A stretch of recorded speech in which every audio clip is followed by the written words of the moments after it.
knocked away, picked up by Andre from three-quarters court, and he hit it! He had his eyes on the prize and let it fly!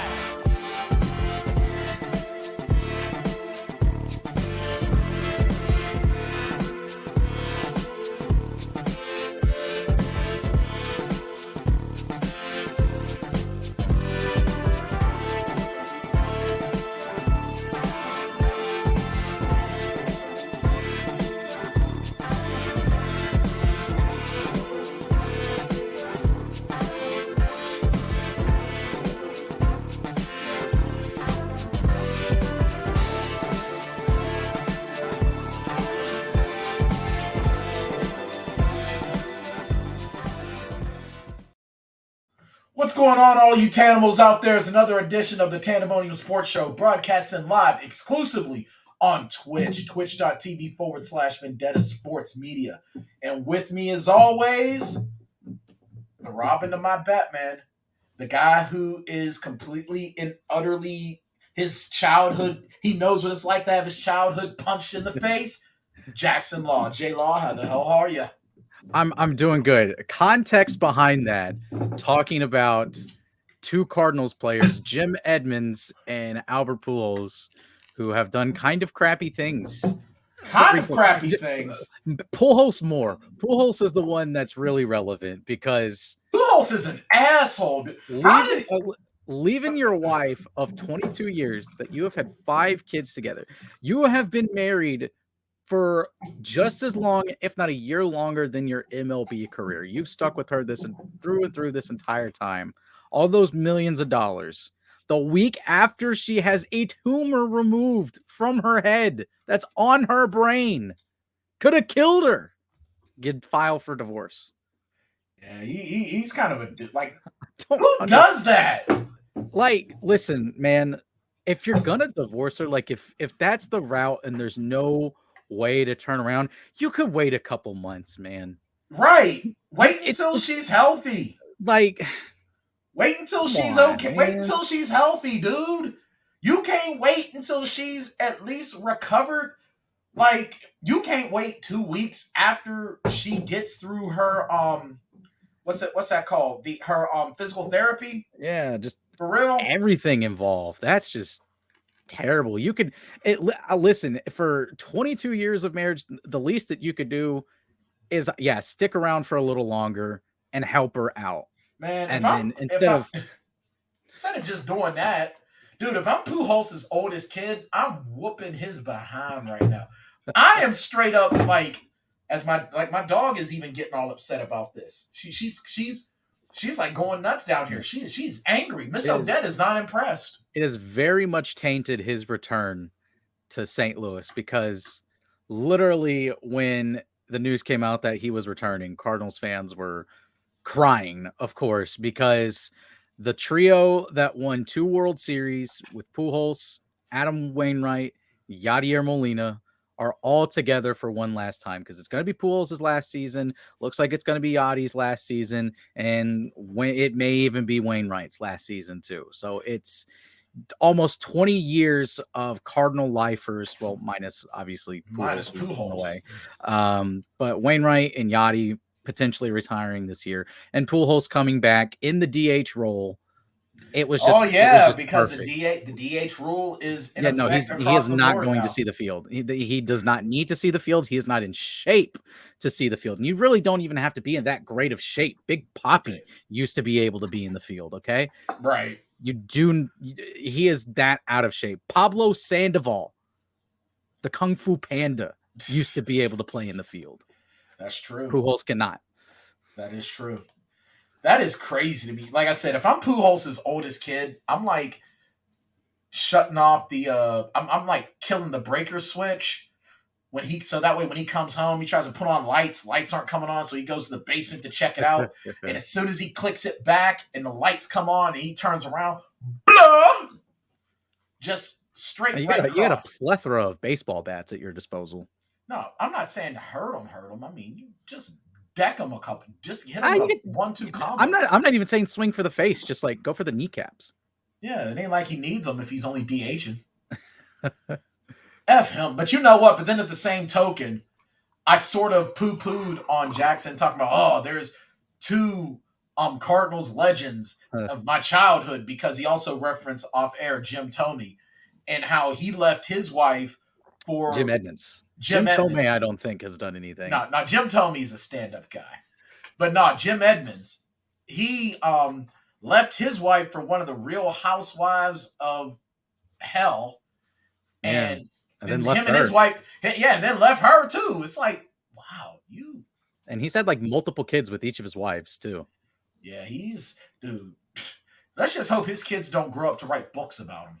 Yeah, that's all I gotta say. I mean, he's also a play-by-play announcer for the Cardinals now, so he's got a steady job. And there he's coming down the wall, and he's found his future ex-wife in the stands. But meanwhile, I told Jackson I don't have any sort of I feel no sympathy for him. I grew up looking up and idolizing Hulk Hogan and Bill Cosby. Okay, that's tough. That's tough. So mine is a little worse than yours, my friend. I'm trying to think if there's anyone else. I'm just gonna have to Google like the biggest scandals of the past 5 years. Yeah, and see who they were and be like, Because all I know is the fact that at least one of your heroes growing up don't hate you because of the color of your skin. That's true. That's true. Although, you know what though, I'm still willing to give Hulk Hogan the benefit of the doubt, where he was just in the moment. He's upset. I mean, you know what I mean? A lot of times cats say stuff and like there's like 99% of the time people say things and that's just who they are deep inside. They just hide it. And then there's other times that folks just erupt. Yeah. So I'm still trying to give Hulk Hogan the benefit of a doubt that he just erupted. But then again, he also choked out Richard Belzer and busted his head open. But Richard Belzer did ask for it, like literally asked for it. So, and that's before you were even like itching your dad's pants. So, anyway, we're talking sports stuff. This is what we do. Yeah. So this was all sports stuff. So yeah, it was. As Miss Odette is like just jumping into my lap, like she is not understanding boundaries lately, Jackson. Dude, I finished using the bathroom one day. I stand up to turn around to pull my pants up, and I get a nose to the gooch. I'm like, bruh, not okay. And I actually yelled, not okay. No grundle. I need someone to clip this and put it on TikTok right now. Right now. Do it. I hate you. I hate you. I hope what's the timestamp? 8 minutes. I'm timestamping. 8 minutes. Courtney, timestamp it in the chat. 8 minutes. You know what? I really, really hope that you find out some more of your childhood heroes are not good people. Aren't you sure that you didn't like look up to, I don't know, who's someone else that's really, really terrible? Aren't you sure that you didn't like super look up to Mel Gibson? You know what he's done, right? Yeah, no, I did not. I knew as I got older and I started watching movies. Oh, good. Courtney clipped it. As I got older and I started watching movies, I already understood what he had done. All right. So, fair enough. Fair enough. I guess to be fair, I really liked House of Cards when it was on Netflix when it started. Okay, good. Then the whole Kevin Spacey thing happened. Good. You deserve it. And I was disappointed that I was like, man, this is a pretty good show. This is a good show. Too bad Kevin Spacey's a freaking pervert. Exactly. I'm sorry, I feel the same way because one of my favorite movies with him is The Ref. I haven't watched it since that whole scandal came about. But then I started talking about it with my mom and referencing, you know, some of Dennis Leary's, because Dennis Leary had like among the best lines, but Kevin Spacey had a really good one. Yeah. So I don't know why it was that show. And it wasn't like I just watched it like by myself. The guys in my dorm, I lived in a quad in college, and we just all fell in love with it instantly because we were looking for something to watch one night. And we were just hanging out. I'm like, let's watch House of Cards. It's got Kevin Spacey in it. Looks pretty interesting. We are all instantly hooked. Yep. And he's married to Princess Buttercup. This is awesome. And it comes to turn out that the guy's a pervert. Yep. Fair enough. All right. So, and I almost did a segue saying, speaking of perverts, but we're not going there. So, college NCAA basketball national championships have come and gone. On the women's side of the ball, the South Carolina Gamecocks completely and utterly thrashed the UConn Lady Huskies 64-49. And for someone who doesn't follow college basketball, Jackson, I have to admit, I still remember the days when the UConn Huskies were just winning everything. What was it, like 10 out of 11 they won? Like Yeah, a they little were over a just decade going, ago? Yeah, they were just winning everything. Like that, I heard UConn even won like diving competitions like they were nothing. As I'm sitting here fighting with my dog to get her to stop jumping, pull my chair up because she's. But I know, Courtney, you can correct me if I'm wrong. Was South Carolina in the finals last year? They were recently, because I forget her name and I feel bad, but one of their star players, South Carolina star players, there was something going around where it was like a kind of like a meme where it was like she was crying and stuff like that, and people were memeing it, and like even ESPN was, or at least showing the video of it because they were so close. But they finally got theirs this year. Yeah. Oh, last year SEC championship. Yeah. Okay. And also not only that, but the Gamecocks, their coach was styling. She was wearing like a $4,000 Louis Vuitton jacket at the game. She brought the heat. She was dripping. Let me see here. I'm going to see that. Dawn Staley, Coach Staley. Okay, let me see. You said, all right. Let me see. I'm going to see if we can find what she was rocking. I'll tell you what, though, man. Sister looked like, number one, I do. Well, she looked like, oh man, I'm seeing this one thing here, man. Yeah, she's rocking some gear in this one picture I'm looking at here. She got the black slacks going with the black and gold sweater. There's been like a couple of coaches that I've seen from women's college basketball. Dude, UConn can't handle scrappy teams. That, you know what, that I feel like that makes sense. That makes sense to me. Well, what's crazy is that when you get a lot of, well, here's the thing though too, man. When you get some of these teams from the South, man, they don't mess around. Teams from the South play just. I mean, it makes sense. Just like two different styles of basketball. Like, yeah, UConn they're the bigger program. They're the more, or at least the winningest program, at least in the past 20 years. And they're so used to everyone. They're going to get the best recruits. So how do you overcome talent? You're scrappy and you hustle. Yeah, and you just more. Play hard. Yeah, you play harder and you don't show any fear of them. You just go at them and you hit them. You hit them in the face. That's how Rocky beat Drago. Yeah.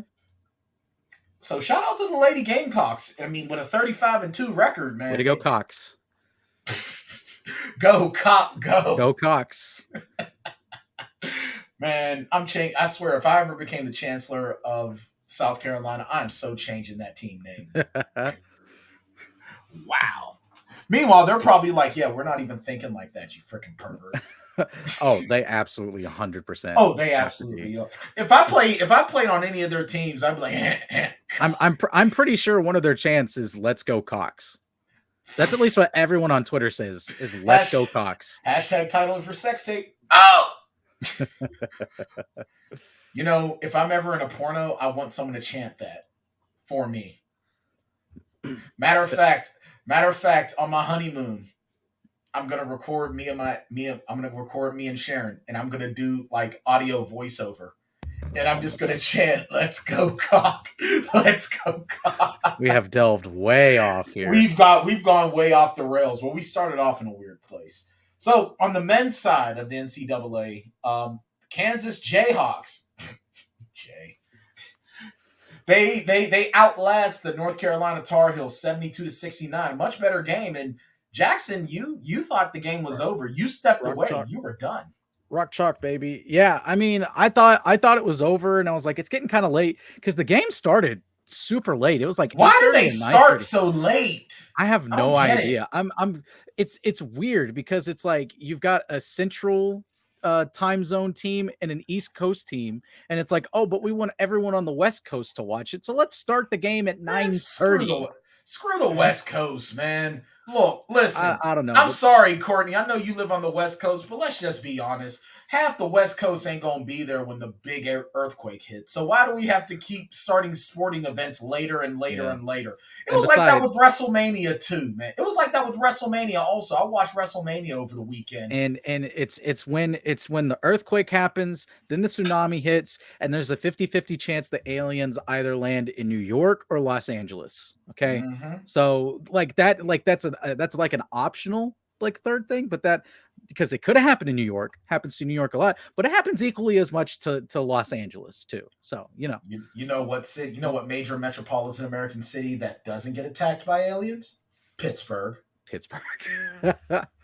We deal with the zombies. We do get our fair share of zombies, but you know what? We handle it though. Yeah. If you've ever played Fallout 3, The Pit is an excellent DLC. Yeah, you know what? I got to get back to playing Fallout 3. I've got all of the DLC for Fallout 3. Last summer, I beat the whole game and all the DLC. Nice. It was great. It was beautiful. But this game, like I said, I missed a lot of the second half because I was like, man, it's over. I'm going to go work out. Got my workout in. Then looked at the score and be like, is it over yet? There's like 3 or 4 minutes left. And Kansas had marched back. It was like 44-25. I think it was almost like a 20-point game at that time. And I was like, oh my gosh, this is insane. I was like, Tar Heels got this. I even said in the chat, I said MJ is probably somewhere smoking that Jayhawk pack right now because his boys, the Tar Heels, they're gonna pull it out. They did not. Kansas, and they were feeling themselves too. They were feeling themselves too because they ruined Coach K's swan song. Twice. They ruined his swan song twice because his final regular season game at home, they beat him. They beat Duke at Duke, and then they knock him out of the tournament. That's crazy. And then Kansas walks in. But it was a great game. I actually want to go back and watch the second half to see what all I missed. Bit of breaking news actually out of the NBA. Yeah, Lonzo Ball is expected to be shut down for the remainder of the season. That's tough for Bulls fans from where they started to how they're going to end the season. Because I think I saw today they're in 5th place and they're tied for 6th place. And they may end at 6th place in the Eastern Conference, but they were considered title contenders like 2-3 months ago. They were considered title contenders, and DeMar DeRozan was in MVP conversations. Like legitimately, people were arguing about this stuff on Twitter and then on national media, which I really don't take the national media that seriously. But they are the ones with the votes, so I have to listen to them at least. Which you have to at least entertain what they're saying. Which sucks, because there's also people with votes. Speaking of the MVP conversation, I know that we're kind of getting off the rail with our notes here, but we've been off the rails. We've been off the rails since the show started, so that's it's all true. Good. That's true. It's all good. But with the whole MVP conversation, the Jokic stuff needs to stop because you have people with votes. Why are people messing with that guy? He's gonna kill somebody. That is true. That is true. He will. Him and his brothers and his dad, they will disappear you. Okay, you're gonna wake up in a Ukrainian war zone. If you're not careful.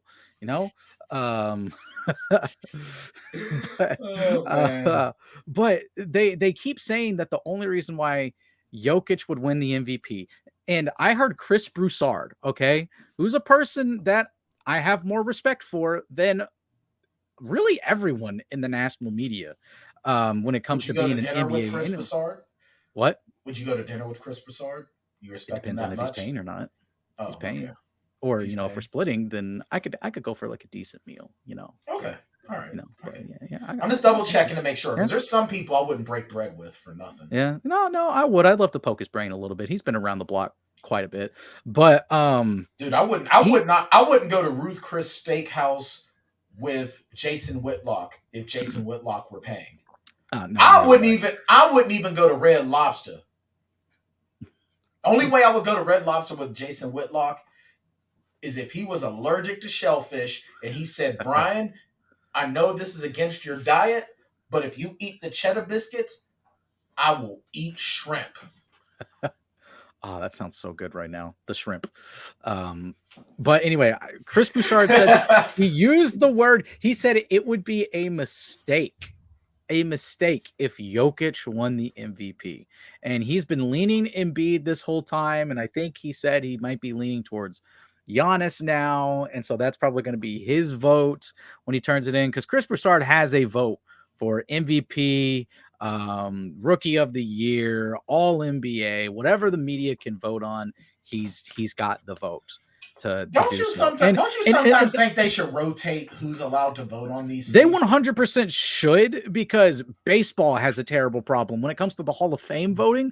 Baseball, the voting is terrible. They make it all about themselves. I don't know any other sport that has that problem where the voters make it about themselves, which is kind of funny too, because his co-host of his radio show is Rob Parker, who also has a vote for the MLB, because he's been a big baseball guy, I think, for his entire career. But anyway, others like Nick Wright, they say that the only reason why Jokic would win an MVP is for the younger voters and for all the younger, they use the term millennials on Twitter, that say that just used advanced analytics like PER, win share percentage, and all this other stuff, and said that's the only reason. What the hell are they talking about? But you see, here's the thing: like, yes, you can't take the analytics when it comes to someone like Jokic, because if you do, then Jokic is the best player to ever play the game of basketball.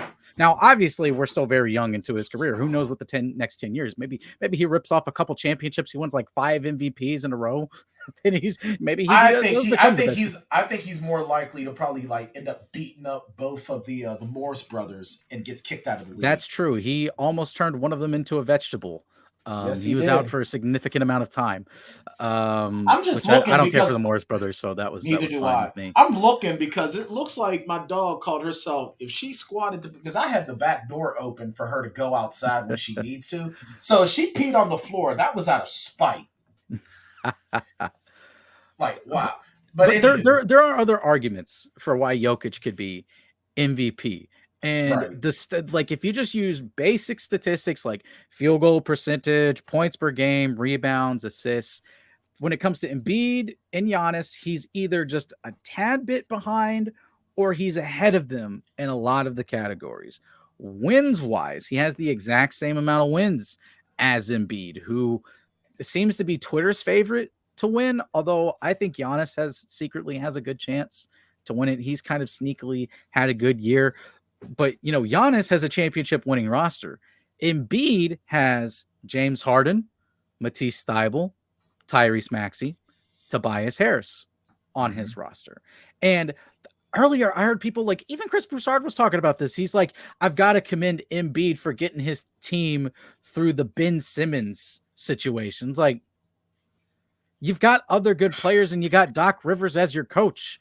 Right. Ben Simmons was going to be a non-factor. It just opened it up for everyone else. Jokic has been missing his 2 co-stars. Jamal Murray, been out all year. Michael Porter Jr. has been out pretty much all year. And he's got them in the 6th spot out west, which is a much tougher division, because their record, at one point, was good enough to be tied for first out east. The Nuggets was. So, wow. There's other arguments that you can make. Just stop with the PER stuff.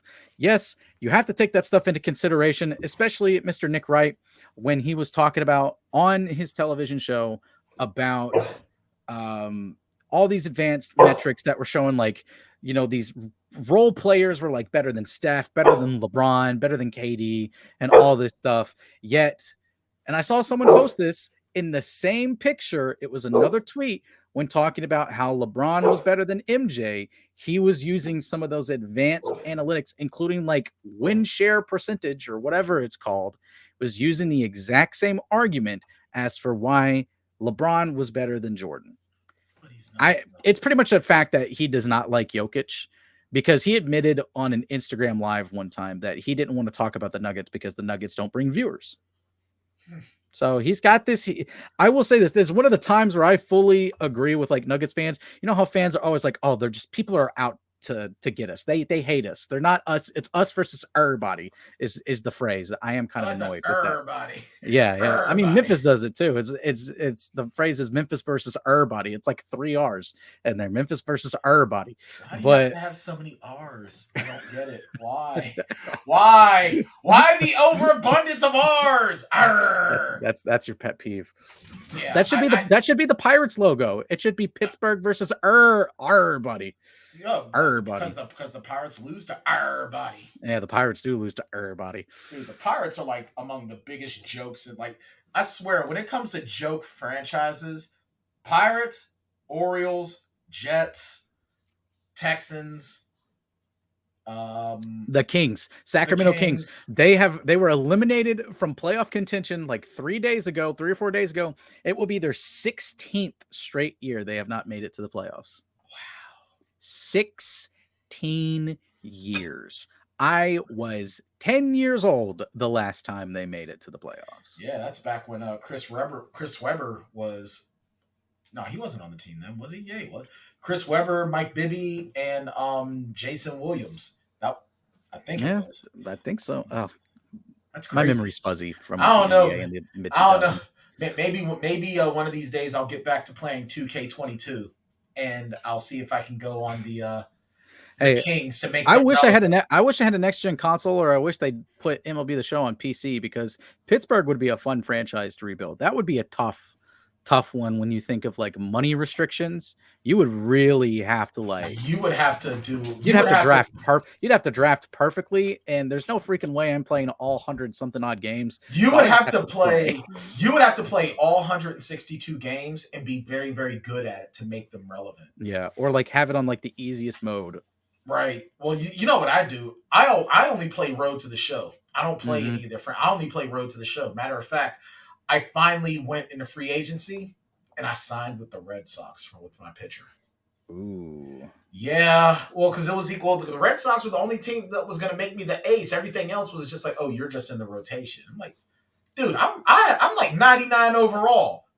You better put me in. You better put me as a freaking ace. And the Red Sox were also offering me over $200 million for the life of a contract. So, you know. I will say this, the Pirates have been giving a lot of giveaways on Twitter, and I've been like trying to get some of their stuff. Honestly, I'm not even paying attention because of the fact that, I'm sorry, like I can't stand the fact that, you know, I don't know. It's not even just like Bob Nutting and the Pirates ownership. It's baseball as a whole. They need to do something to make that. They need to do something to make that sport more competitive, as far as so that these smaller market teams can actually get the better players. Because it was such a huge deal when CC Sabathia was traded to the Milwaukee Brewers for a little while, and having him knowing that he was coming to PNC Park, because I think I went to one or two of those games just to watch CC Sabathia pitch, because I was a big CC Sabathia fan. Yeah. I mean, there is potential for that to happen with the international draft that they've implemented. So that way you don't have like the Yankees, the Red Sox, the Dodgers, the Astros are picking up these international talents. It evens the playing field a little bit more without implementing a salary cap, which I think would be like the only way that you could truly even. That's what they need. Field. They need to have a freaking salary cap. They need to. But here's the thing though, is like, I feel like the league is pretty much owned by the big teams already. And also the players too. The players are like, why would I give that up? Why would I give up the opportunity to sign a 10-year, $200 million contract fully guaranteed? Doesn't matter if I suck for those 10 years. What's the dude that played for the Mets that's still getting paid today because he got Bobby Bonilla? Bobby Bonilla. Yeah. Yeah, he used to play for the Pirates too. Yep. He used to play for the Pirates. Got a big contract, and now Bobby Bonilla Day is coming up, I do believe. Yep. All right, we're gonna take our first break here on the Tanndemonium Sports Show. Tiger Woods saying that as of right now he wants to play at the Masters, so we'll see what's going on with that. Not to mention the fact that we also need to start talking about, we've got so Garrett Burroughs has some 10 very, very bold predictions coming into this year's draft. Yeah, at the end of this month. You know what? I probably won't be watching it, but I actually have a very, very good reason for not watching the draft this year, depending on what day it is. What is it? The 20? When is the end? I don't know what the day the draft. We'll look it up last week. Yeah, I'm gonna be kind of busy leading Yeah. up to that. Yeah. So, but anyway, we're Understandable. gonna talk about Tiger. We're gonna talk a little bit about the 10 bold predictions that Garrett foresees. Right, coming up next here on the next segment of the Tanndemonium Sports Show. We're broadcasting live on Twitch. Only broadcasting live. Twitch.tv/Vendetta Sports Media. Proud member of the Vendetta Sports Media Podcast and Networks. We'll be right back. The following is brought to you in partnership by Symbol. Symbol is a new sports marketplace where you can trade shares of professional teams like stocks. You love sports. You interested in fantasy sports without the weekly annoyance of fantasy league upkeep? Then Symbol's the app for you. With Symbol, fantasy sports is going to a whole other level. How it works is simple. You buy Symbol shares for your favorite sim teams on the app. When your sim team wins, you get automatic cash deposits, and you don't lose any money when they lose. That's it. So if you follow trends across football, basketball, and baseball, and you think your team is a sleeper, simply invest in your favorite sim teams on Symbol and watch your virtual portfolio prove you right or wrong. And if you want to get in on the action right away, Vendetta Sports Media's got you covered. Go to symbol.app/Vendetta and use our exclusive promo code Vendetta, and you'll get a $10 bonus when making your first deposit. Symbol, taking fantasy sports to a whole other level. All right, we're back here on the Tanndemonium Sports Show, and Courtney, why don't you come on in? Apparently, there's an announcement that needs to be made. I'm getting this in our private chat. So go on ahead, Courtney. The floor is yours. Make that announcement. So pretty much, so there will be an intern pretty much publishing articles while the show goes on, and it'll be very beneficial to the show. So yeah, that's pretty much the announcement. All right. So basically, while this show is going on, interns are going to be publishing articles based on what we're talking about, or they're just going to be posting stuff. Just posting stuff. Oh, all right, cool. Glad to see the intern class is stepping it up and getting things done. All right, fine. I'm over here on the site. All right, so I'm seeing some stuff. Okay, got some stuff going on. We got some draft profile stuff, but who's doing some of the... Let's take a look and see what's going on. But this is going to be coming up. So, all right, so if you want to follow the show and also see what's going on as far as articles, make sure you have another window open, vendettasportsmedia.com. And let's start seeing the interns start to carry their weight. So, Trey doesn't have to. So, exactly. Hey, It's true. Yeah. All right. So I'm on board with it. That's cool. I dig it. I'm glad to see that their initiative is being taken and they're stepping up to do it. So good on them. All right, Jackson. Are you celebrating Tiger Woods? Tiger Woods saying as of right now he plans to play. Oh, now, yeah. We're just over a year from him almost losing his leg in a car accident. So, Again, dude, it's just this is huge. Tiger Woods' story. It's interesting and it's sad too when you look at his whole life, everything, like the weight that was put on him. Like you almost want like a King Richard style movie about Tiger Woods' dad, because I still haven't watched that. I still haven't watched King Richard, but I plan on it. I never finished it. I was enjoying it. I got like a third of the way through. I need to get back to watch it. Did you stop watching it because Will Smith slapped Chris Rock? Is that why you stopped No, watching it? I started watching it like well before, and it's just one of those things where I got tired and I stopped watching, went to bed, and I just never got back. Okay, so you're not making a pro Chris Rock statement by not. No, I'm not making a pro Chris Rock statement. Okay. I am. All right. Although it would be really funny though, they cast Chris Rock as Tiger Woods' dad. And then Will Smith, no, he resigned from the Academy, so I don't think he can still act. He can still act in the movies, though. Oh, yeah. Oh, you mean if he presents? Oh, yeah, present like Chris Rock wins an Oscar for his performance. I don't think you have to be a member of the Academy to present for the. Do you not? Okay, I wasn't 100% sure or not. It's a long movie. What's the point of being a part of the Academy then? Because a lot of these film studios put movies out there and they're trying to get those movies mentioned. So I think when you're an Academy Award winner, you can also command a lot more money. It's kind of like having a master's degree. Yeah, I guess. And That maybe, would be funny as hell. That would be funny as hell. Maybe it's like when scripts come out, you kind of get like first dibs. You know, it's like, Probably. hey, there's a role. Are you interested? If not, then we'll just go to a general casting call type of thing. Maybe, I don't know. But then, like, Will Smith makes some kind of joke about Chris Rock's wife, and then Chris Rock kicks him in the balls.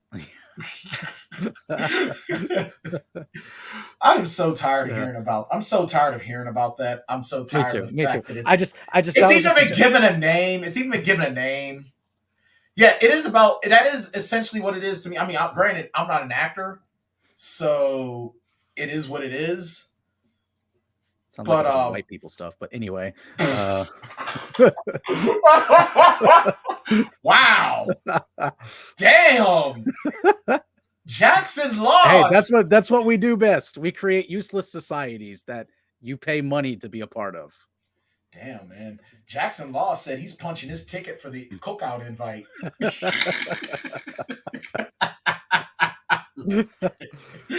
Oh man! But yeah, anyway, Tiger Woods. I got Tiger Woods, y'all. I'm just happy that he's back. I saw an interview today where someone took a quote from Tiger where he said he would never play in a tournament where he didn't feel like he couldn't win. And so the guy asked him, like, do you think you can win? And Tiger, just dead serious, is just like, yeah, I think I can win. And I heard him say that, and I was like, ooh. You want to talk? You want to talk about a guy who's had pressure on him from day one, from his dad, straight out the womb.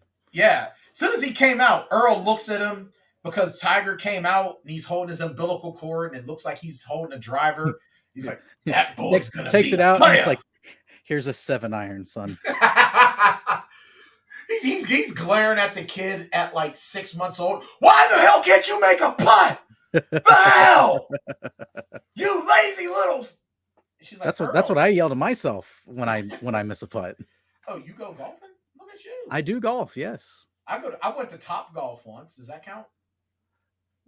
I mean, did you go golfing? Yes. Does that make you a golfer? No. I would say it does not. It does not make me a golfer, not at all. But I play Top Golf, so that makes me a golfer. Okay. So I even bought the golf game on the Oculus. You went to a fancy driving range, is what you did. That serves you drinks I did. And food. Yes, I did. Very good drinks and food, I might add. Yeah. Matter of fact, and then when I took Sharon to a down to Massanet in Virginia, and I went to an actual driving range, and I was having a good old time. Couple times I even hit the little car that picks up the balls. I kept hitting the car. The dude was getting pissed. I'm like really imagining him like, you asshole, if you hit my cart one more time, I'm in a weekend at Bernie's your ass. Yeah. But I'm so happy to see him back. The Masters is always so fun. Going to Augusta is, I'll obviously never touch it by playing it. I need to buy a ticket to go and watch. But it's on the bucket list for me to go. My father-in-law actually, with a group of his buddies, way back in Tiger's prime, went to Augusta.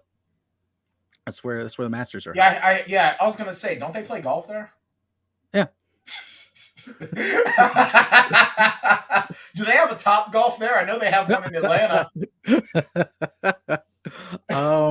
But they he got to go and he got to see the practice round that they do. Basically, you know, it's like you've made the cut and you get like a couple rounds to fill out the course and to try it out. You know, you're not really playing to like for a score. You're just playing to like, you know, can I cut across this? You're just messing around. You're getting a feel for the course and everything. And he actually has from one of the flags that was on one of the pins. It was like the 08 or 09 Masters. He's got it hanging in his office. It is the flag that's on the little pole that you see.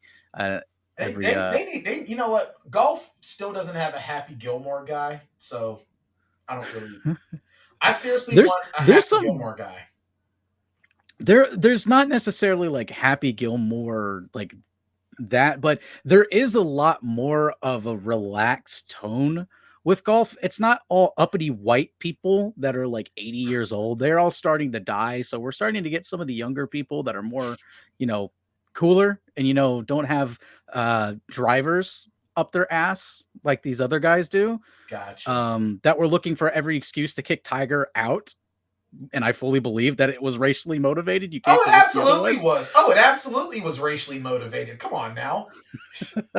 Yeah, I'm pretty sure the KKK is racially motivated too. Well, it's like you've got Ricky Fowler. This is a video that's a couple years old, and it's he's walking up to make a putt, and he's getting his read and everything, and you just hear the crowd. They're chanting "Big Dick Rick, Big Dick Rick, Big Dick Rick," and you hear like you see dudes go cock go. Yeah, because he steps up to go hit the putt. And you see a couple dudes, they're like, everyone quiet down. And they're quieting down. And he just turns around and he goes like this. And everyone just goes wild and they start screaming. And he nails the putt. It was like a 9-foot putt. So it was nothing for him. Nice. But and then it was like the Ryder Cup last year. Couple of the USA, they were shotgunning beers at the tee box. Like someone threw a couple beers at them, they just shotgunned the beers and they just walked up and then hit their drives and went on. So there's a bit more of a relaxed culture with golf these days. So not Happy Gilmore-esque, but it's like, you know, it's again, it's not racist white dudes with drivers up their ass. See, honestly, if I could, I would go back in time and like make myself super good at golf. And just to piss those people off, I would seriously walk up on the green like Radio Raheem, just with the huge ass boombox blasting Public Enemy, and just put it down and just like, and they're like, Mr. Tan, you have to turn this off to make your shot. Man, this is mine. I got this. I would seriously do that just to piss somebody off. I really would. And then as I got older, I would switch from like Public Enemy and I'd start blasting like the Ramones. So one more thing about Augusta too. Yeah. This is one of the craziest stories that I've ever heard. This is from, I'm going to reference another podcast here just because their name is so funny. It's a golf podcast. They're called Foreplay, F-O-R-E. That's play. Hilarious. That's hilarious. Four as in like when you hit the golf ball. Four. Yeah. Beautiful name. It's a beautiful name. Like, bravo on the name. A++ on the name alone. I've only listened to the podcast a few times, but it's like they got it in my book. You know, that's a good podcast just from the name. If you're clever enough for that no one else came up with that name and you did, kudos to you. I watched Caddyshack 1 and 2 like 2 weeks ago because we were covering it on my other podcast. Man, Caddyshack, yeah. You know what? I'm really like, dude, original Caddyshack, it's kind of dumb. It's real dumb. It's basically two racist rich white guys playing golf against each other because the one wants to wear ugly pants and talk shit on people, and the other dude is just like stick up his ass. Yeah. The funniest part of the whole movie was Four, and then he hits him in the nuts. I should have yelled too. That was like the fun. That and every scene that Bill Murray was in was like the only parts that were funny. All right, Brian Russ with the score. Pens and Avalanche are tied at 1. Nice. But anyway, here's the quick story. So they had someone tweet at them or call in or whatever, because they were doing a live show for the Masters, because this is the thing that kicks off the entire PGA season. I wouldn't want to play in that. I wouldn't want to play in that. I ain't gonna play in something where I gotta say master. I ain't doing that. It's Georgia. It's Georgia. Yeah. It's Georgia. It's the South. I'm pretty sure it's like a plantation house that's on the ground. So there's I don't know. I could be making that up. Yeah. Yeah, in my fantasy, I don't play in those courses. But I'm too Hollywood. But it's like an actual golf course. I can't remember what it takes to get a membership. I think you have to get an invitation to get a membership. And now if you win the Masters, you get an automatic invitation to be a member at Augusta. It is an extremely exclusive club. But this one gentleman was talking about how if you have a friend that is a member, for whatever reason, either they pay a ridiculous amount of money or they inherit it in some way. I'm not 100% sure, but he had a connection that had a membership at Augusta and was invited and accepted the invite. One of the par threes gets a hole in one. Okay, it's a big deal. But even if the Masters aren't going, even if it's just like your average day at Augusta, just round of golf with the bros, you can't have your cell phone out. No cell phone, no electronics, no nothing. They take it that seriously. So he couldn't take a picture of anything because they don't want you to take pictures of the grounds and everything that's going on and take it somewhere else and distract other people that take golf really, really seriously. So they're all like purity of the game and everything. But here's the thing. So he puts it down on he puts it down on a scorecard and he turns in a scorecard. Right. A few weeks later, he gets a painting. It's either I can't remember exactly what it is, but it's like a painting. I think you could take a picture, but you couldn't take it with you. I'm butchering the story, but he gets a painting basically of him like with his hole-in-one on the hole where he gets the hole-in-one. And Augusta, like in the letter they say you either have to, you can keep this painting or you can send it back to us, but to keep this painting you have to pay, it was like $10,000, $15,000, $20,000. It was an insane amount of money. You better vacuum my O-ring for that. I'll if Courtney can double check on the price, I would love that, just so that we get the story straight. But here's the thing, and it's like it may not have been that much. It may not have been that much, but it was an insane amount of money. It was definitely a couple stacks, is what this guy was going to have to pay. I mean, what was it? An oil painting? Was it like one of those? Yeah, it was a professional oil painting. Oh, well, that's different then. I mean, those are expensive as hell. Professional. I mean, it's Augusta. So, and here's the thing. And the whole thing is actually a mind game that Augusta plays on you, because he sends in, he's like, you know what? I'm going to do it. So he sends the letter that he will keep it and he will pay Augusta. Then he receives a letter back saying that he can keep the painting. And thank you, kind sir. Well, no, and here's the thing. And because he was such a purist for the game, $50,000? Oh, 50. Oh, get the whoa. Hold on. Okay, now, I gotta do some Google research. He said he'd do it. He said he'd do it. And here's the thing. They said that because you were willing so much to pay that much for a painting, you are now a member of Augusta. So he got to keep it. So he got the painting and he became a member of Augusta. Oh my God. A 20 by 20 oil painting is between $800 and $2,400. That's from artradarjournal.com. What the?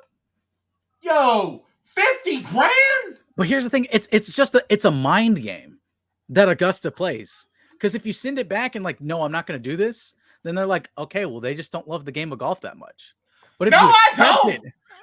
But here's the thing. If you accept it, I don't think you pay, do you? I don't think you do. I don't think the man paid. Man, I swear, if one of them would have had the balls to come up to me and say, $50,000, you can keep this, man, I'm going to break my hand off your face. But he's also a member of Augusta now, so he can go play one of the most pristine and prestigious golf courses in the entire world. All right, so Courtney found this one article, and they're talking about the mind games of Augusta. I'm not going to bring it up there because it's on a rival podcast network. That is true. But still, F that, my dude. No. F that. You know what? That's what I got memories for. You know what? I'll get that Dumbledore spell and pull the memory out and put it in a pensive. Yeah, so that way someone can show it to you years down the line when you're suffering from dementia. Seriously. Obvious. I mean, man. You know what? In my fantasy, they send me an oil painting and like, yo, for $50,000, this is yours. And you know what? I send that back with a polite note that says, eat my ass. P.S. Kiss my grits. Yeah. It's something I totally forgot about the Masters too. We're spending a lot of time on the Masters just because it's a very slow news week. Little bit.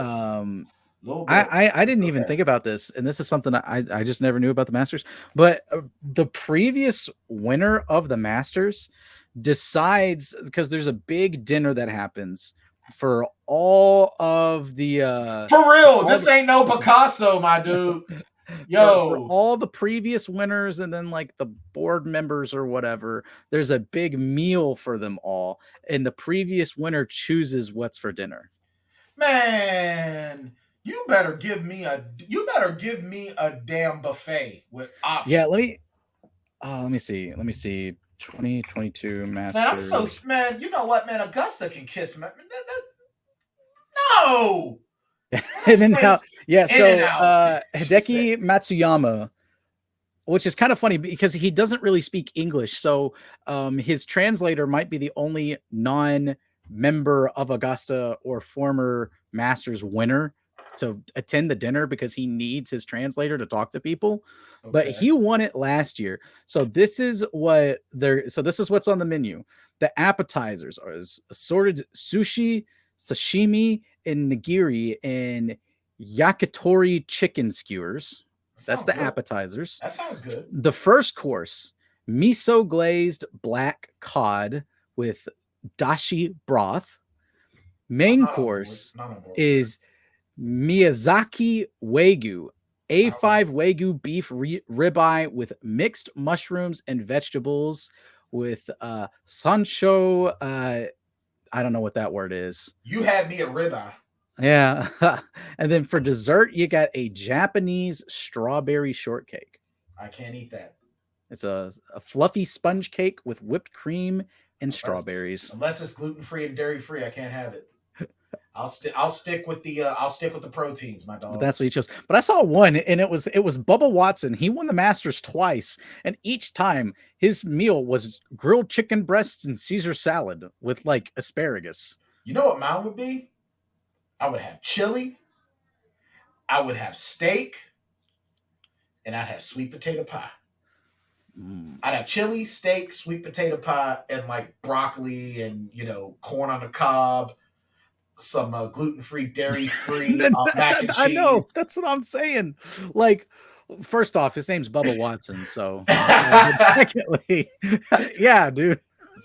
I mean, I know that's stuff that I can make at home, but it's like, can you imagine? It's like this is supposed to be a fancy dinner that you get for being a part of the Augusta membership. And you just like, grilled chicken and salad. Yeah, you get a grilled chicken breast with a Caesar, and it was like traditional classic Caesar salad, and it was like some grilled vegetables, that's some baked potato. That's bull crap, dude. Man, you could have gotten that stuff at Wendy's 10, 12 years ago. What the hell? Nah, dude. Like if I was mine, so it's like appetizers would be interesting to choose from Chick-fil-A. I don't patronize Chick-fil-A, man. They don't like LGBTQ people. I don't patronize Chick-fil-A. Matter of fact, I feel like I won't even pee on a Chick-fil-A.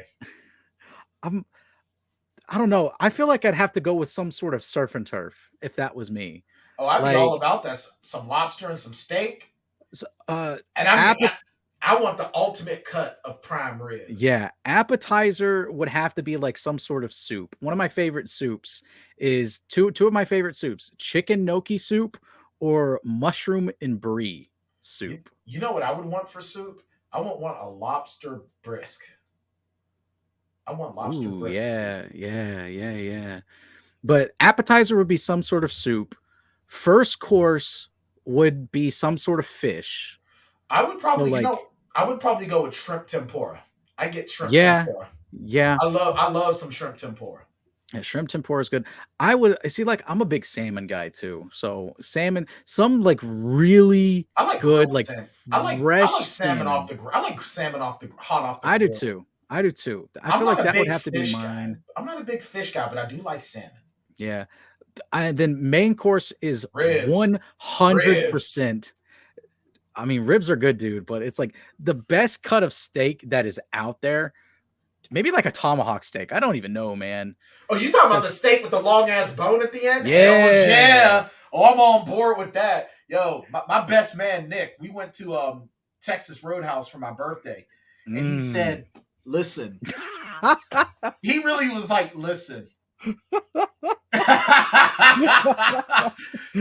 Courtney's Bambino's like, yo, these ma, man, when you going down to Fatburger? I'm hungry. That baby in there tugging on that cord like, hey, yo, get some food in here, huh? Yo, we went to Texas Roadhouse and he said, listen, I want the cut of steak that you don't have on your menu. I want a tomahawk steak. And they're like, well, he goes, no, you don't understand. I'm like doing this. I'm like this. He was doing some sort of eating thing. I almost want to yell for Sharon. I almost want to yell for Sharon because I know she just came home.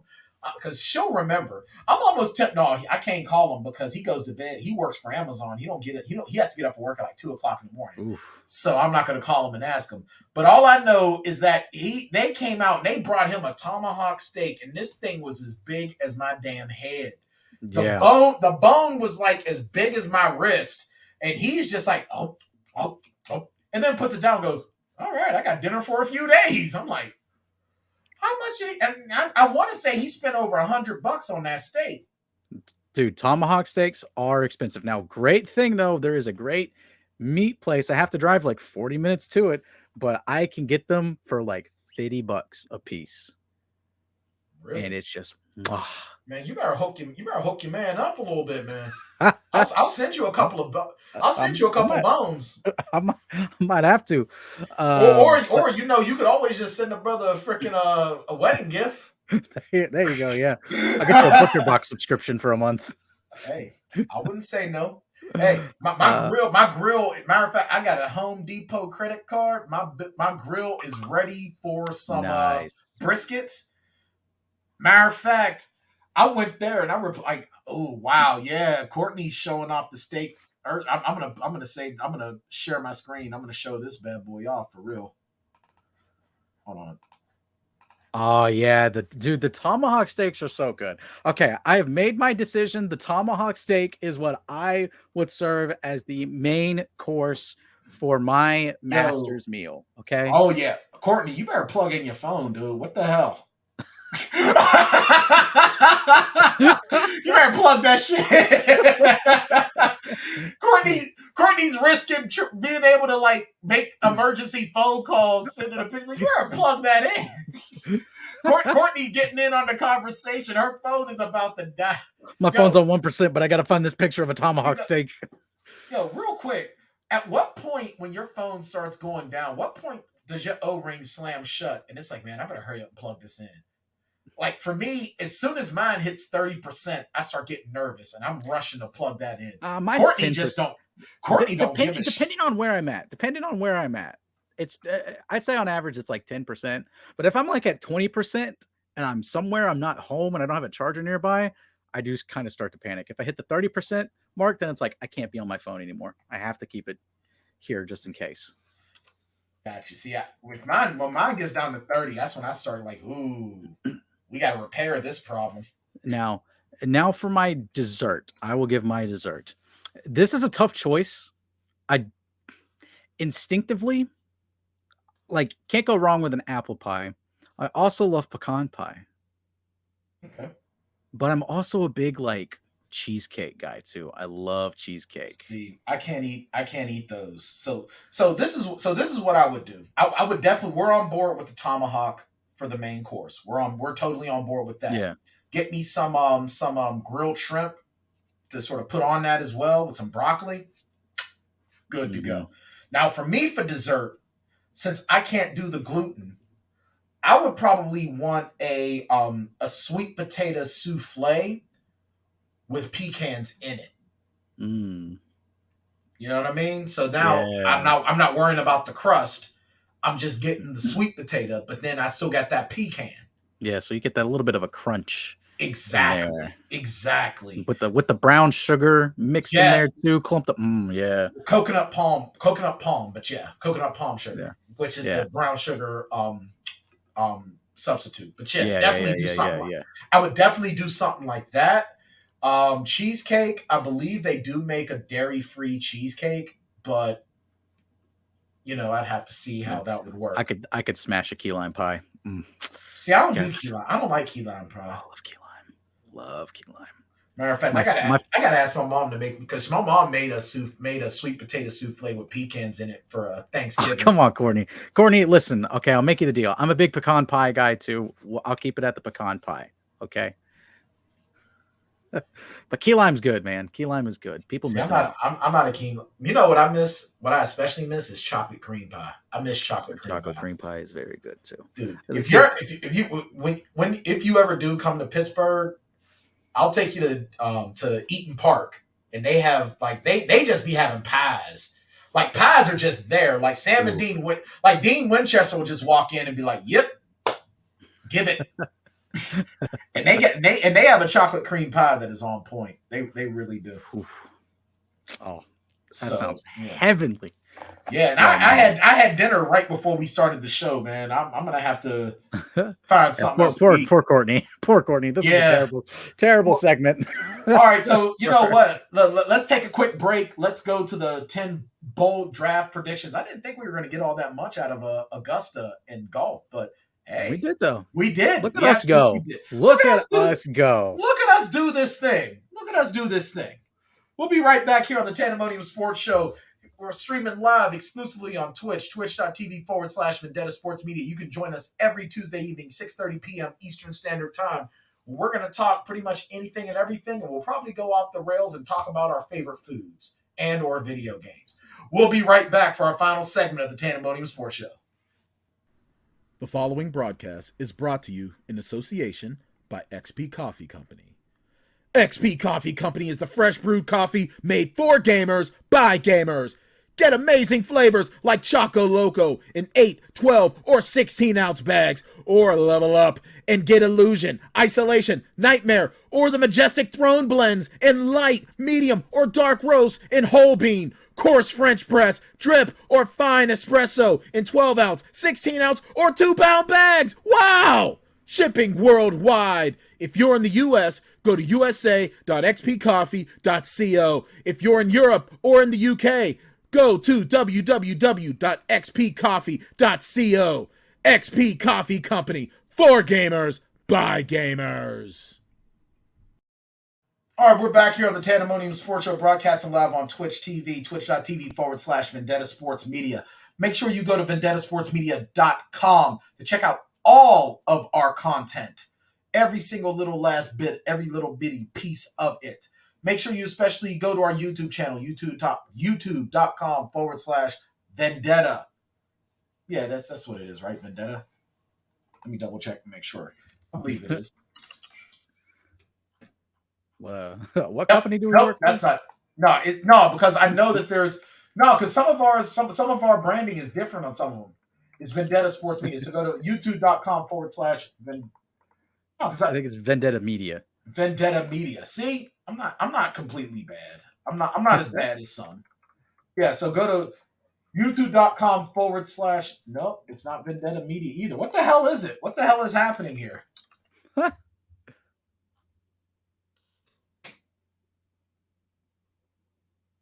Now it can't be found. Wow, did Vendetta get canceled on YouTube? I don't think so. I hope not. All right, no, there it is. You're right. It's Vendetta Media. Yeah, right. I'm logged in right here. Yeah, I got. All right, Vendetta. I got it right all here. Right. So youtube.com/Vendetta Media. There you go. And of course, Courtney has it right there as well. So all right, that works just fine and dandy. You can definitely go over there and check it out. Jackson with his Madden 22 series right there with the throwback unis, playing against, getting our first AFC North test. Digging it. I'm with your Steelers, man. I'm with your Steelers. I'm loving it. I love what you're doing there. But you know what? Draft day is coming up, and I'm pretty excited about it. I'm pretty excited for the NFL draft. I'm always pumped about it. Thursday, April 28th, I'll be a little bit busy, but I'll probably be keeping my eyes on it. Actually, I won't be too. I'll be flying back to Pittsburgh from Boston, actually. So that'll be interesting. But shout out to Garrett Burrows, who actually Goat man himself. Yeah, the goat person himself over here on the Twitch. And he's got 10 bold predictions leading into the draft. And I sort of want to go through this, and I want to get your thoughts on this as well. All right. So number 1, the streak will be broken. For the last 4 years, in 6 of the last 7 years, a quarterback has gone first overall. Garrett says a quarterback will not be drafted first overall this year. And I think he's on point with that because the Jaguars have the first pick. They are beyond happy with Trevor Lawrence. Trevor Lawrence, despite playing on the craptastic team that is the Jacksonville Jaguars, had a good season. And they're looking at Trevor Lawrence to be the future. So I think he's absolutely right, Jackson. There will be no quarterback going first overall this year. Yeah, I agree. I think it's, and besides, even if it was a team that needed a quarterback, it's not that great of a quarterback class anyway. Next year is supposed to be a bit deeper. So this is kind of the draft where if you need a quarterback, you either try to move back and gain assets for next year, which is kind of something that the Eagles were kind of gambling on. That Eagles and Saints trade that happened was the most confusing thing in my life. It made no sense to me. Yeah. And we'll talk a little bit about that. We'll talk a little bit about that. Yeah, I agree. No QB taken first overall. All right. And then now it's saying here, number 2 separate trades in the top 5. So Garrett says the top of the NFL draft order has the Jets at 4 and then again at 10, and the Giants at 5 and 7. The Giants have already come out and said that they are willing to move one of their first-round picks this year, and it makes so much sense. The Giants aren't close to competing for a playoff berth, and neither are the Jets. So Garrett believes that both teams are going to trade down from their first picks in the draft this year for what he's calling a king's ransom.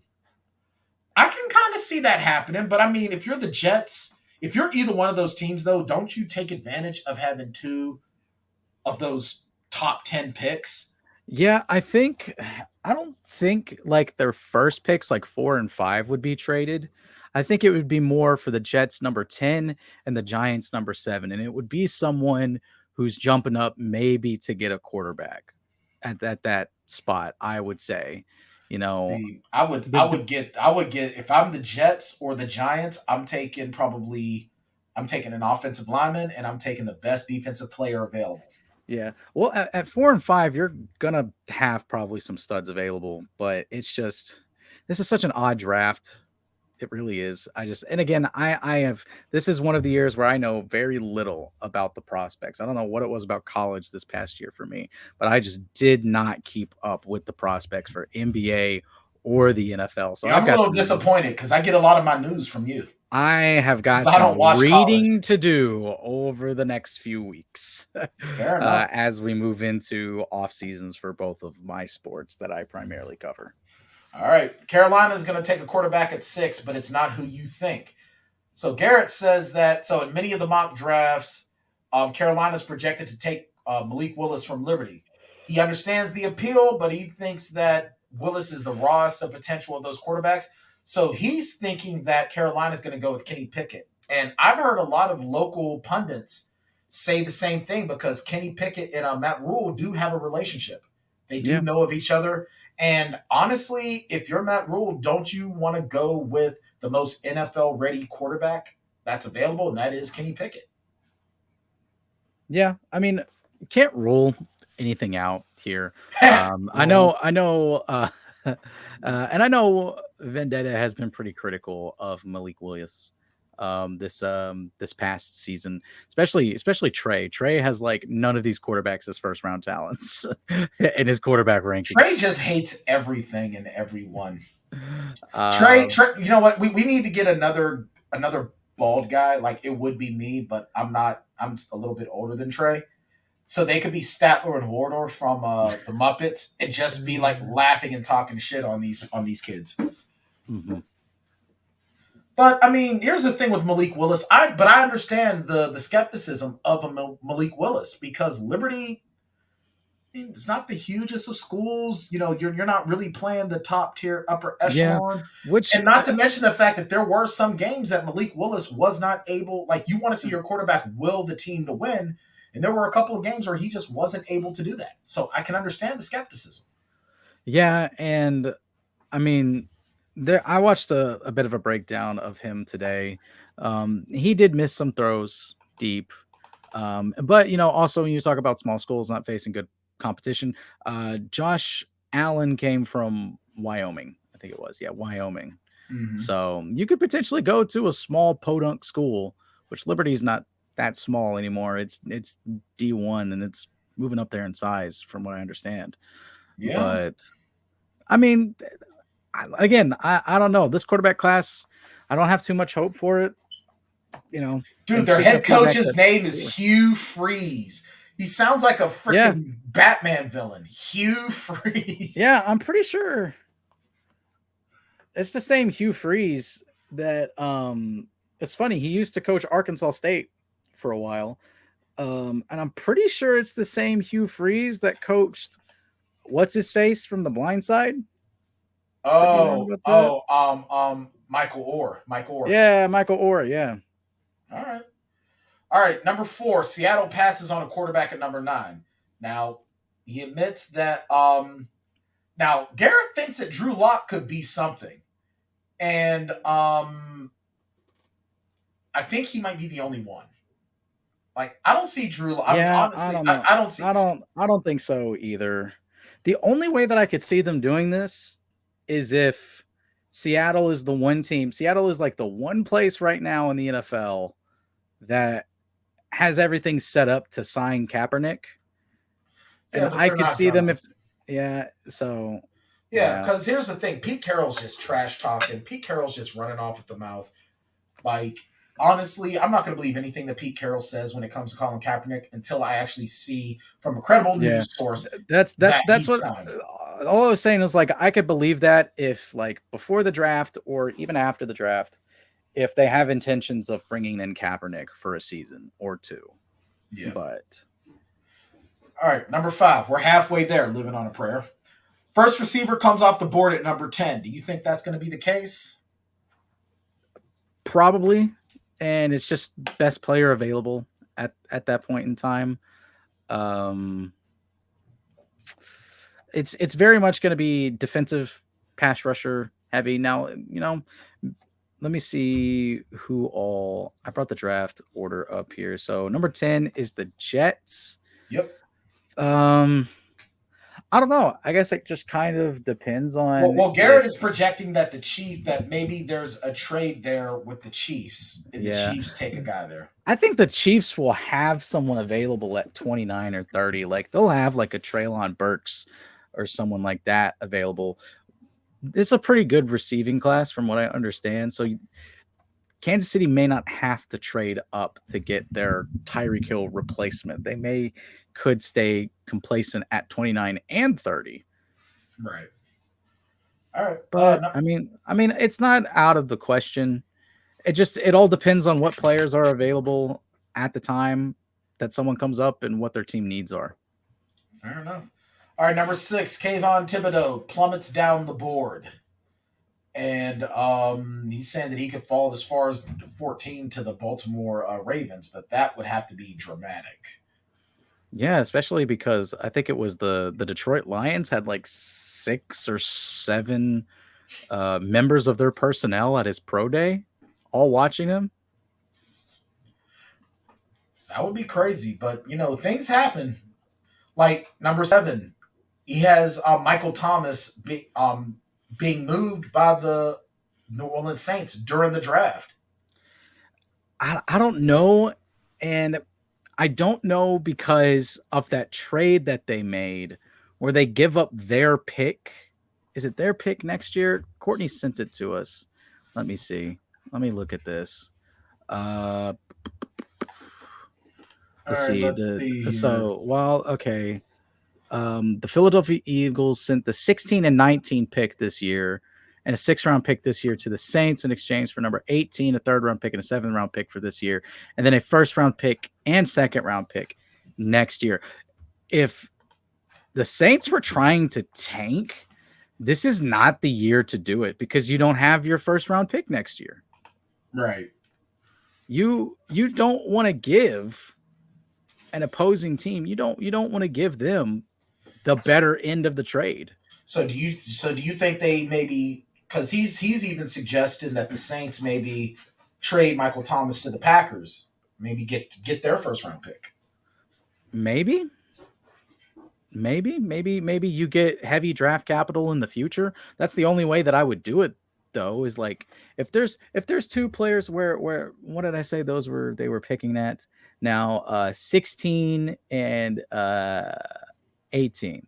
So wow, they pick 16, 18, and 19 now. So unless they are gearing up to make a big run at someone in like the top 10, or they're just guys that they think they could get right there in the middle of the draft that are going to be instant contributors, which I mean, you hope you would at the middle part of the first round, get guys that would step in and immediately contribute to your squad.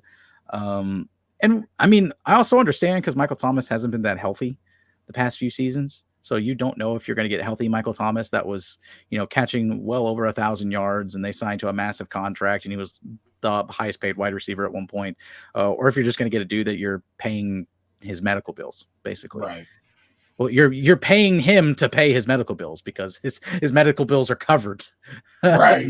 not in his salary. Right. Those are benefits that he's getting. All right, number 8.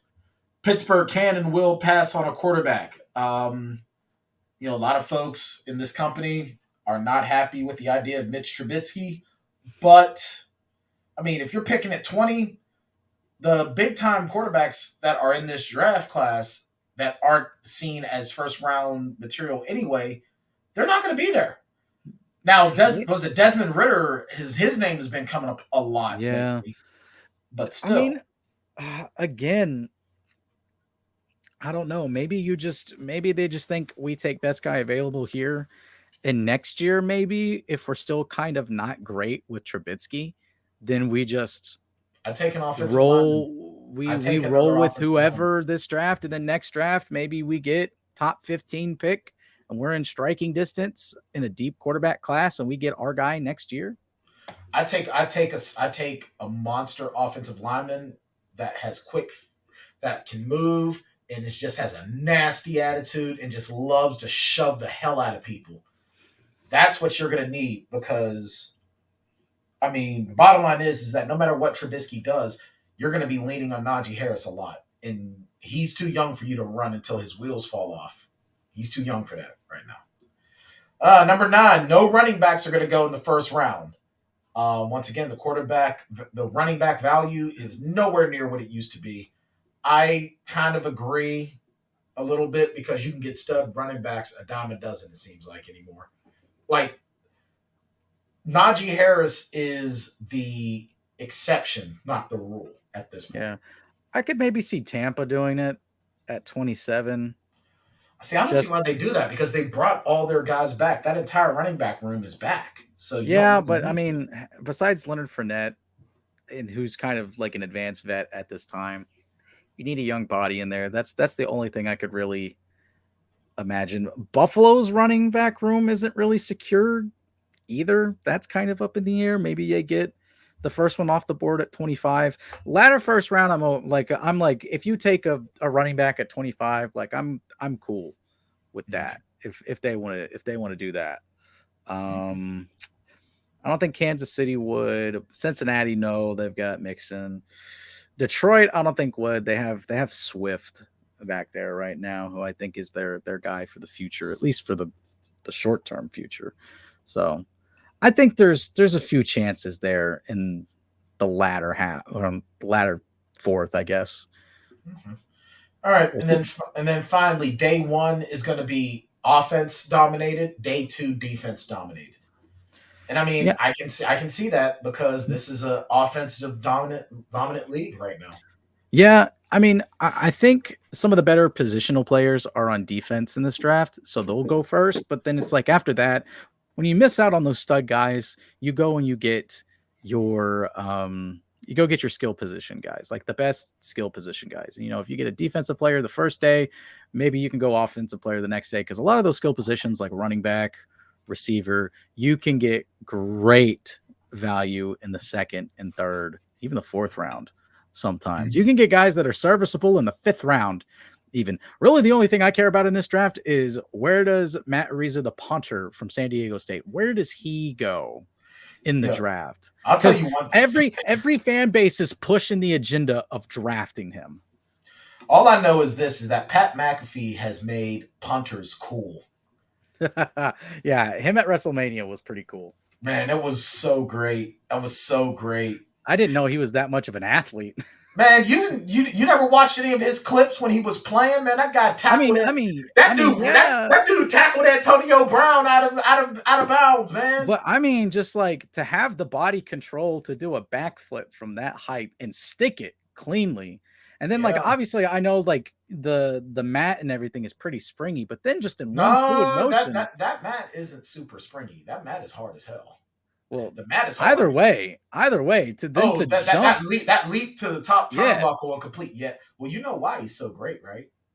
Pittsburgh's own Pat McAfee. And Pittsburgh's own Pat McAfee. Something in our water. And I guess since he is a punter, he's got to have pretty good legs too, and strong legs. So that probably helps with that. It's all making more sense now. I am a big fan of Pat. I am a big Pat McAfee guy. I really am. He really impressed the hell out of me. I can remember too when he left. He initially left the NFL, retired a bit earlier than what some people thought, to go talk sports at Barstool. And then, like, I remember watching, because this was way back in the day where ESPN was I still watched ESPN. So I watched, like, one of the shows I watched was PTI. Because I remember I grew up, I'd get home from school and it would be time for Around the Horn and PTI. Those were the two shows that I'd get home and watch. And then you'd have the 5 o'clock Sports Center segment. And then you'd have your evening games. And then Sports Center later that night again, after all the games were done, if it was like basketball or if it was, whatever. But he left and was getting crapped on by Michael Wilbon for, it's like, someone called this man, tell him to wise up, and all this jazz. And then now look at him. He even left Barstool, has his own brand, and the dude is raking in the cash. Yep. And he just got a WrestleMania payday. So you really think he cares what any of them jokers are saying? No. And I honestly think that it's like, again, you can correct me if I'm wrong, but was he like one of the show stealers of WrestleMania? I would definitely say that his match was right before the main event. He was definitely a highlight. He was definitely a highlight, especially where they had to go home on the main event early due to injury. I saw that. That's unfortunate. Yeah, well, I mean, there was 2 matches that happened with. One was the SmackDown Tag Team Title match with Shinsuke Nakamura and Rick Boogs, and the Usos. Yeah. And I did see today also where McAfee was talking about getting KO'd by Stone Cold. Yeah, he didn't know he was taking the stunner. No. That was cool. Did you see the videos of him, like, he's laid out, he's still selling the stunner, but he's drinking a beer? Yeah. And it's like Steeler fans when they're down like 15, they're down like 14 in the fourth quarter. I just thought he played along with it so well because it happens to him and he's got a mouthful of beer. And so as he's falling back, he's just spewing it everywhere. It was good really showmanship. Good. It was really good showmanship. He's a natural showman. He really is. I'm a big fan. I'm a big fan. Apparently, we're gonna start wrapping up here in a second. Colin Kaepernick throws at the Michigan spring game. I'll tell you the truth, man. If I'm Kaepernick, I'm just like, I think at this point he's just doing it just to continue to prove his point that the NFL is full of it. Yeah, and I mean, like, he talked about, he had like an afterwards interview where he's like, I'm ready. I will say this though, his aggressive tone has kind of like gone down a little bit. Like, this wasn't as aggressive of like words as he was saying after the workout, where the NFL invited him to a workout and he didn't show up, and he made his own workout. Well, because they tried to pull an Okie. Yeah. No. I know that. It was a charade by the NFL. I know that. Mm-hmm. But I'm talking about that whole scenario. The last time that he threw, that a lot of memes were pretty funny that came out of it. It was like, it's like, me, on the dating scene, and it's like, I've been ready for 5 years. I've been denied for 5 years. That's awesome. But it like his tone wasn't as aggressive when talking about like getting with NFL teams. It was just like, I'm ready for the opportunity. All it takes is just, it seemed to me like he was like more gung-ho with like, this isn't just a charade. This is him. Like, he really, really wants to be back in the NFL.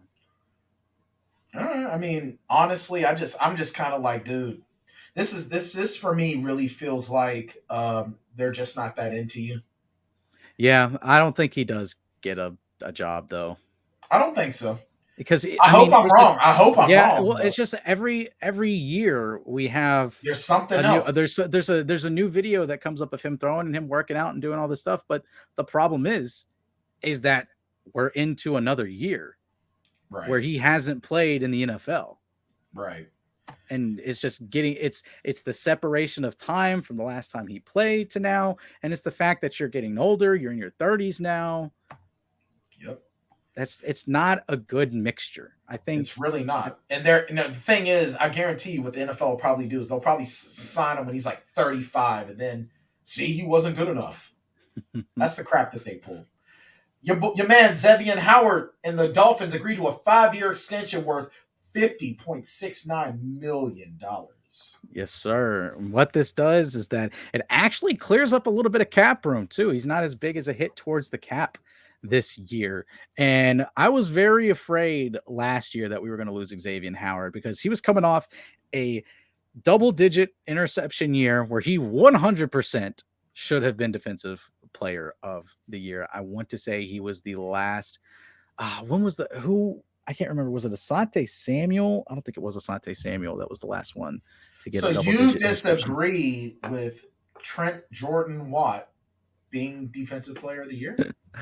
No, I was just saying that it was like my boy has a case. My boy has a case because how often do we see? It was the first double-digit interception year, and this was back when it was still 16 games. It was the first double-digit interception that's year true. I'll give you that. Over a decade. I give you that. So, but he is all pro. He's more deserving of this money than anyone. And Brian Flores didn't really want to pay the guy. And it even got to the point where he was done with Flores, done with Greer, and he demanded a trade last year. And they put a little Band-Aid on it with a little contract that was like, okay, well, here's your contract extension, but we'll come back next year. We'll reevaluate. And I could tell he was getting a little antsy on Instagram because of all the money that was being thrown around to all these new people. And here's Xavier Howard, and he's not getting his money, and he's been with Miami for his entire career. He finally gets paid, and he goes out there, and he's like, I want to become a Hall of Famer. I want to be the best corner in the history of the Dolphins franchise, and I want to do it all here. I want to get to the Hall of Fame, and I want to do it through Miami. Hey, give him credit. All right, 2 more stories before we head on out. Major League Baseball is going to allow pitchers and catchers to use anti-sign stealing technology during the regular season. Man. I saw that. It's like the little beepers, right? He's got a little headset, and it's like the catcher sends like Morse code. 3 beeps fastball, 2 beeps off speed. Look, man, just put your hand up against your balls. Give me a finger. Better yet, develop a telepathic communication like line between the catcher and the pitcher. Yeah, why not? Just like in his mind, just like concentrating, like fastball. I know. Okay. it's just getting like it's nuts. It's man, they're just turning baseball into like just this thing now. It's not even going to be baseball much longer. It's just not. All this dang technology. No. It's just getting on my nerves.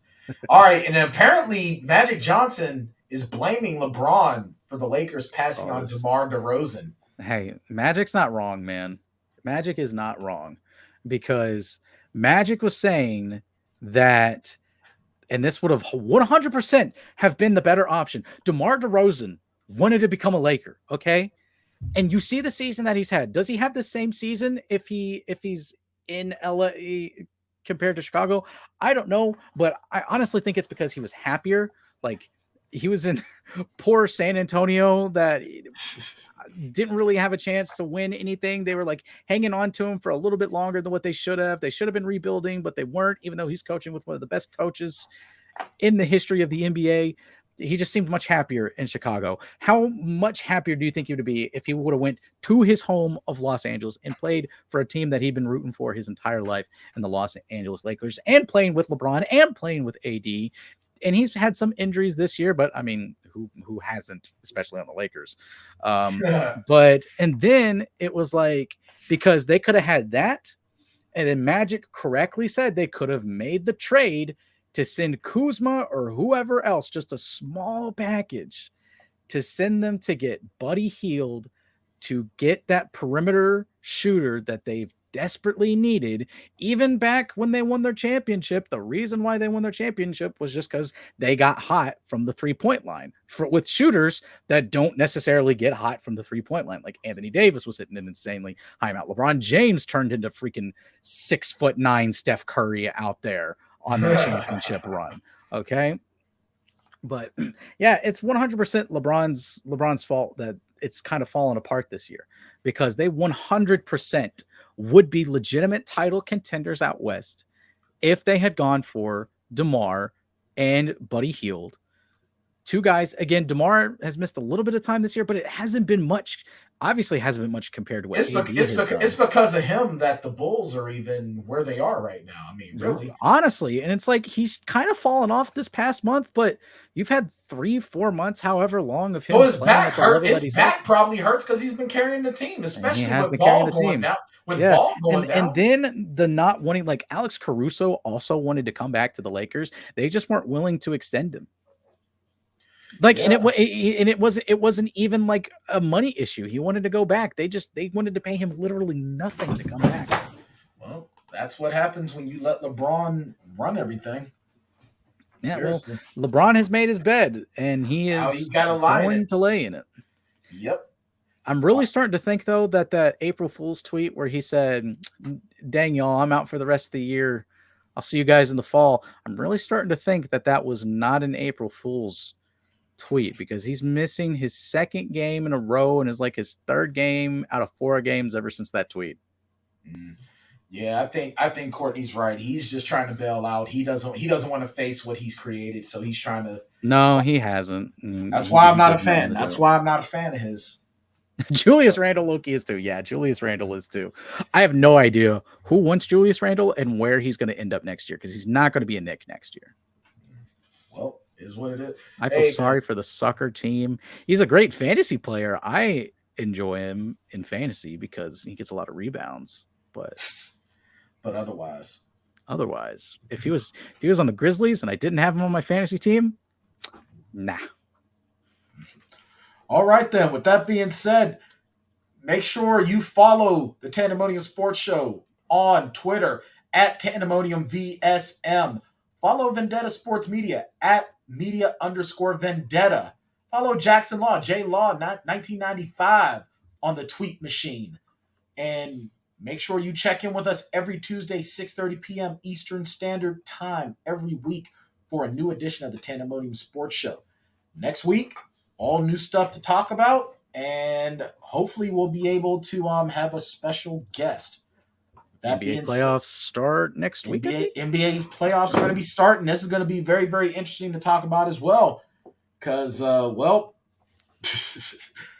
just like seeing LeBron crash and burn. I have to admit, I try not to be a hater, but I'm just not a fan.